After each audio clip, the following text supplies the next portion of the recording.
everyone. I'm so glad you're back, and I am glad to have some new books with me today for story time. So let's start with the first one. This one is called Grandpa's Tractor.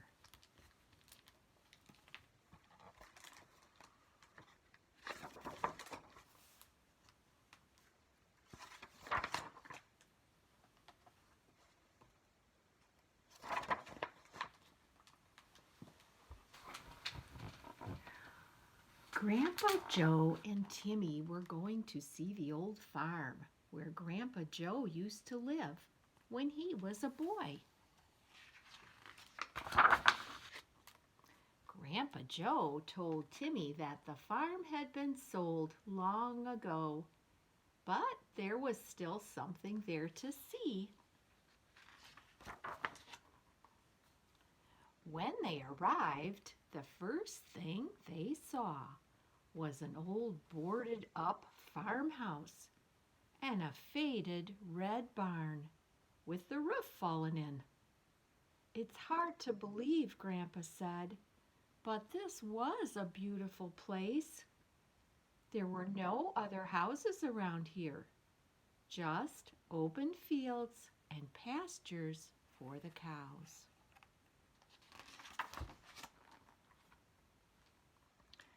Grandpa Joe and Timmy walked through the weeds past the barn. There it is, said Grandpa. What's that? Said Timmy as he pointed to a rusty hulk of machinery. That's the most important thing a farmer can own. That's a tractor, Grandpa said with a sad smile. Timmy stared at the old tractor. It was covered with rust. Only a few bits of red paint were left. The tires were flat, and little trees were growing out of the engine. When I was a boy, the tractor was new, with shiny red paint.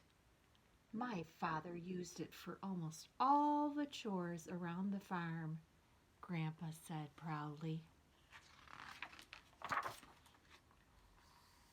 When I was your age, my dad let me sit on his lap and steer the tractor as we plowed the fields, Grandpa said with a happier smile. The more Grandpa Joe talked about the tractor, the more excited he became. After we plowed, we would plant the seeds for corn or alfalfa to feed the cows. Timmy imagined the tractor when it was shiny and red, with its motor running, and with tires that were new and round. When it was harvest time, we gathered the corn and hay and stored all of it in the silo for the cows to eat. During the winter, Grandpa pointed to the tumble-down tower that used to be the silo. In the fall, my father would hitch a wagon onto the back and ride the whole family up to the orchard to pick the apples. I would eat almost as many as I picked, laughed Grandpa. By now, Timmy could see the shiny red tractor, even though he was standing right next to a pile of rust.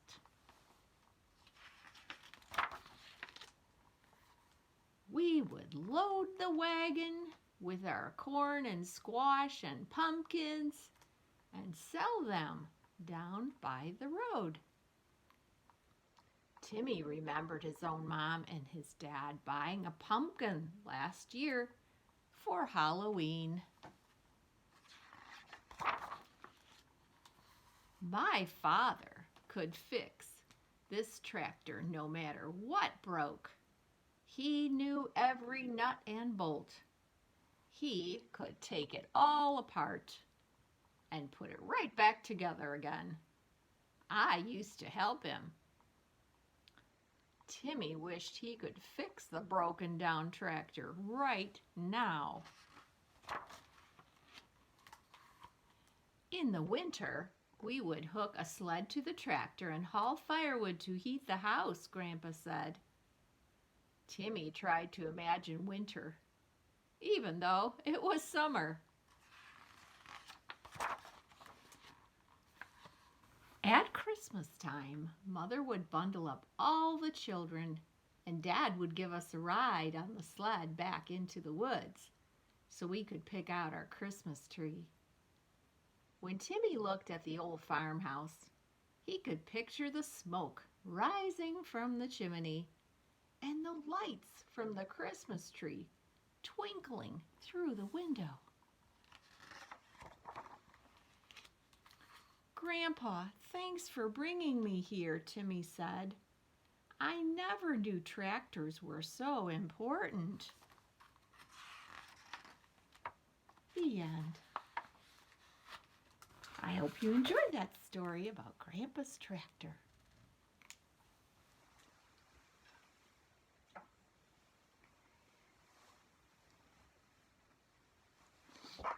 Let's find another book.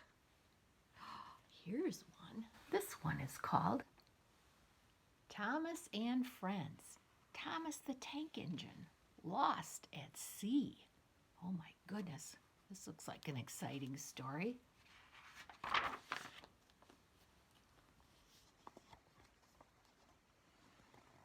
It was a beautiful day on the island of Sodor, and Thomas was very busy. A new search and rescue center was being built, and there was a lot of work to do. The rescue center would be a place to help people in trouble. Plus, Harold would have a new launching pad. Captain would get a dock, and Rocky would finally get his own shed.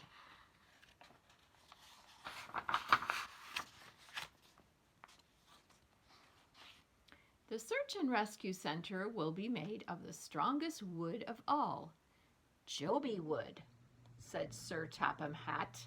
It will arrive today at Brendam Docks. Diesel wanted to show off and move all the Joby wood by himself, but when he did, the flatbeds holding the wood skipped off the tracks and over a steep cliff.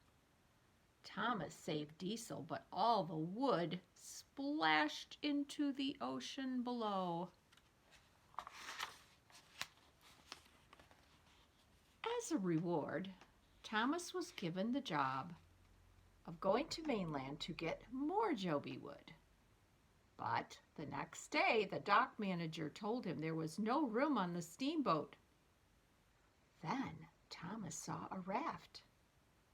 "The ship could pull me on that," Thomas puffed. The engines whistled and whooshed farewell to Thomas. He peeped goodbye to them. Then, with a long hoot of his horn, the big steamboat set out to sea, pulling Thomas on the raft. Thomas was far out to sea when darkness started to fall. Suddenly he heard a creak, and he felt the raft lurch. "Fizzling fireboxes," he peeped. "The chain to the steamboat has snapped."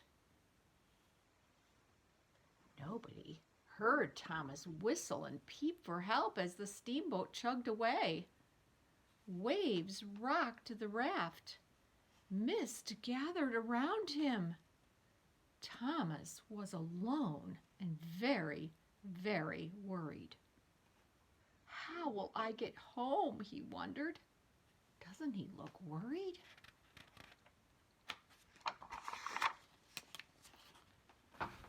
The next morning, Thomas found himself on a strange island. It was misty and quiet, and he didn't see any other engines. "There must be a big dock and some ships," he said to himself. If I find them, I can sail back to Sodor. Thomas searched all over the island. He found many twisty tracks and thick, scratchy bushes. There was even a tunnel through an old fallen tree. But he didn't find a dock or anyone that could help him. Meanwhile, on Sodor, Sir Topham Hatt learned that Thomas was missing. Everyone stopped working on the search and rescue center and started looking for their lost friend. Sir Topham Hatt and Captain raced out to sea.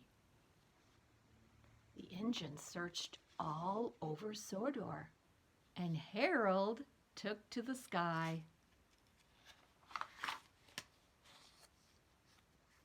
Thomas was beginning to worry that he wouldn't find anyone to help him when he met 3 engines named Bash, Dash, and Ferdinand. They worked in an old logging camp. "We're the logging locos," puffed Dash. "And you're on Misty Island," huffed Bash. Then Thomas made an incredible discovery. Bumpers and buffers. These are the Joby logs. That's the kind of wood we need to build the Sodor Search and Rescue Center. Thomas told the logging locals about the rescue center. They agreed to help him load the wood. But Bash, Dash, and Ferdinand liked playing games more than they liked loading the logs, and they really loved bouncing on the wibbly-wobbly shake-shake bridge. Thomas definitely did not like wobbling and bouncing on the bridge. Old Wheezy, the giant logger, wasn't much help either. He wanted to throw the wood instead of stacking it. Thomas thought the work would never get done. But after a day of biffing and bashing, the Joby wood was ready to go. "Now, how will I get these logs back to Sodor?" Thomas peeped. Luckily, Bash knew a way. Bash told Thomas about a dangerous old tunnel connected to Misty Island to Sodor. "I know all about tunnels," Thomas puffed. "It won't be dangerous."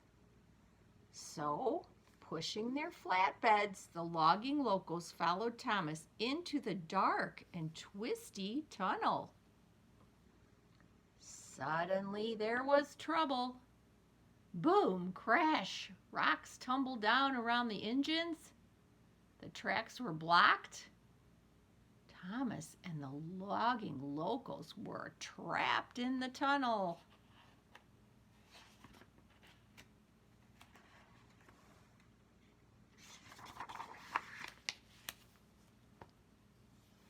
"I feel air in my funnel," Ferdinand peeped. Dash spotted a hole in the roof of the tunnel. "Huff your hardest," he said to Thomas. "Someone will see your steam." Thomas thought that was a great idea, and he started to puff. Back at the Brendam docks, Percy saw 3 puffs of steam in the sky. His firebox fizzed. "It's Thomas!" Percy peeped to Whiff. "He's on Misty Island." Whiff knew about the old tunnel that led to Misty Island. "Follow me," he puffed. Percy and Whiff raced through the tunnel and found the cave-in. "Watch out, Thomas," Whiff huffed. "Percy and I are going to push through the rocks." With that, Percy and Whiff rocked and rolled and pumped their pistons. Then they crashed through the rocks. Thomas and the logging locals were saved. Sir Topham Hatt was very happy that Thomas and his new friends were safe. And with all that new Joby wood, the rescue center would be finished in no time.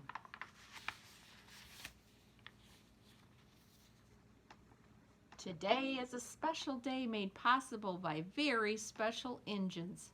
Sir Topham Hatt announced at the opening of the Search and Rescue Center. All the engines peeped, and Thomas's pistons pumped with pride. Oh, they all look so happy. Well, thanks for listening. That was Lost at Sea with Thomas and his friends. I hope you enjoyed the stories today. I'll be back real soon. And you guys have a wonderful day. Bye-bye.